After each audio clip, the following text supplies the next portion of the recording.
কোন কোন দেবতার ছবি বাড়িতে রাখা উচিত নয়?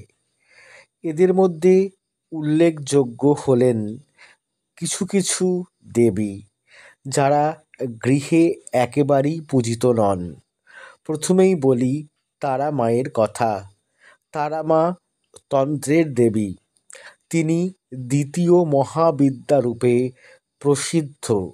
এই দ্বিতীয় মহাবিদ্যা মা তারা কখনোই গৃহীদের দেবী নন। তাকে চীনাচারে পঞ্চমকারে পুজো করতে হয়।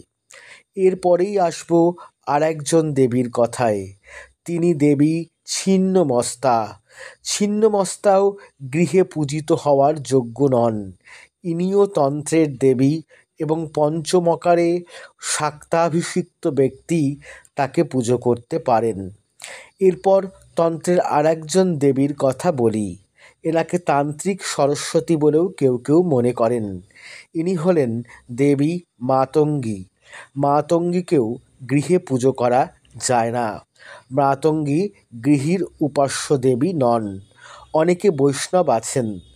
বৈষ্ণবদের দেবতারা সকলেই খুব শান্ত ভাবাপন্ন, এমনটি ভাবার কারণ নেই। এর মধ্যে একজন হলেন নৃসিংহদেব। নৃসিংহদেব যিনি প্রহ্লাদকে হিরণ্যকশিপুকে হত্যা করে রক্ষা করেছিলেন।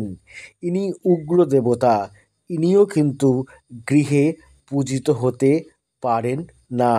এইসব দেবদেবীদের বাইরে রেখে আপনারা আপনাদের পছন্দ মতো দেবদেবীকে গৃহে পুজো করতেই পারেন। এতে কোনো দোষ নেই। তবে মনে রাখবেন, মৃত ব্যক্তির ছবি বাড়িতে রাখবেন না। মৃত ব্যক্তির ছবি ঠাকুর ঘরে রাখবেন না। এতে গৃহের অকল্যাণ হয়, অন্তত বাস্তুশাস্ত্র এ কথাই বলে। আজ এই পর্যন্তই।